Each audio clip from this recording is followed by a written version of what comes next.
Support for Frontline is provided by U.S. News and World Report. Trust. For over 70 years, a commitment to playing it straight, getting it right. U.S. News and World Report. Trust matters. With additional funding from the John D. and Catherine T. MacArthur Foundation. Frontline is made possible by contributions to your PBS station from viewers like you. Thank you.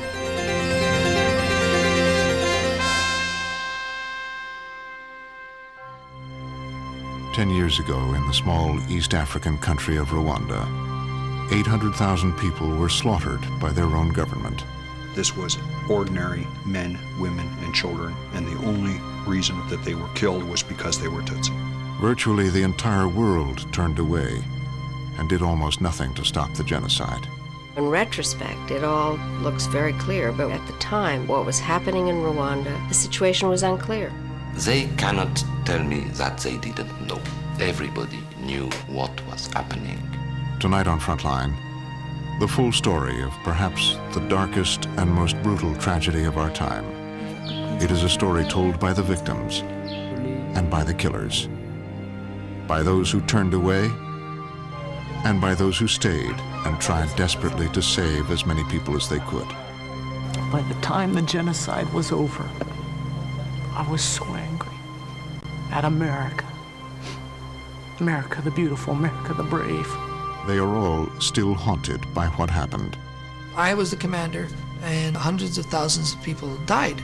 I can't find any solace in statements like I did my best. Still haunted by the ghosts of Rwanda.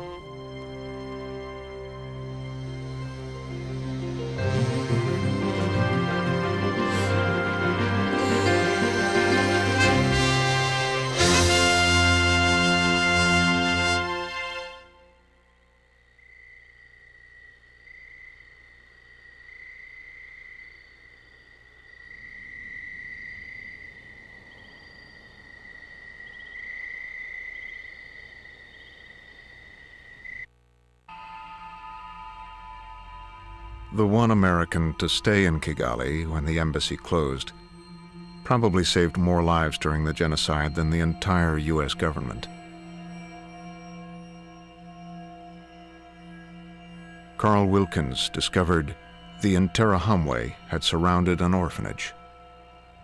One day as we brought a load of water to them, this counselor, local counselor from the area, comes ripping in his little stolen Mercedes station wagon, and as he got out of his car, I looked around, and here surrounding the orphanage, just materializing, it's like about 50 militia guys, camo jackets or camo pants, but all of them with machine guns.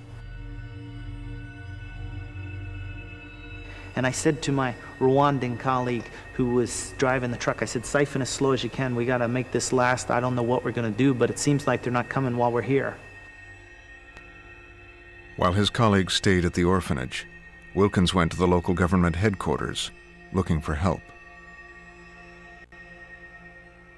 And a young secretary I'd become friends with, he says, the Prime Minister's here. And I'm like, so what's that mean? And he's like, ask him. And I'm like, ask him? You know, it's like that's the stupidest thing you could imagine, to ask this guy who is obviously orchestrating the genocide, a key player, and yet I had no other options. And door opens, everybody snaps to attention, and here comes Kabanda and his group, a little entourage, and they're coming down the hall, and I'm, you know, and I stand up and I put my hand out and I said, Mr. Prime Minister, I'm Carl Wilkins, the director of ADRA. And he stops and he looks at me and then he takes my hand and shakes it. And he said, yeah, I've heard about you and your work. How is it? And I said, well, honestly, sir, it's not very good right now. The orphans at Kasimba are surrounded, and I think there's going to be a massacre if there hasn't been already. Just tell them, you know. And he turns around, talks to some of his aides or whatever. He says, we're aware of the situation, and those orphans are going to be safe. I'll see to it. The orphans were saved. Years later, Prime Minister Kambanda would be convicted of genocide by a UN tribunal. You know, the genocide is so complicated. I was in so many positions that could have been interpreted as compromising or even collaborating with the enemy, huh? You know, who's going to believe someone who goes to court and says, well, actually, I asked Kambanda to help me save some Tutsis? Huh? Who's going to believe that? The stuff in a genocide just turns, and that's why, you know, the thing about this is we got to recognize in each one of us, there's such a potential for good and there's such a potential for evil.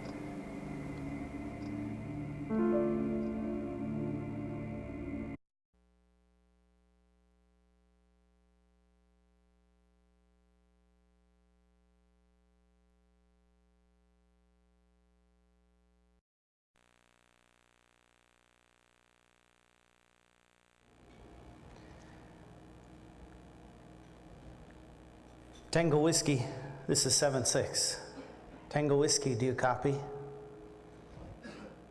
I was 7-6, and Tango Whiskey, TW, was this girl I first met as a 16-year-old, cute, shy. I remember her sitting at a keyboard, Wonder on the piano, and she had these silly glasses and this outfit imitating Elton John.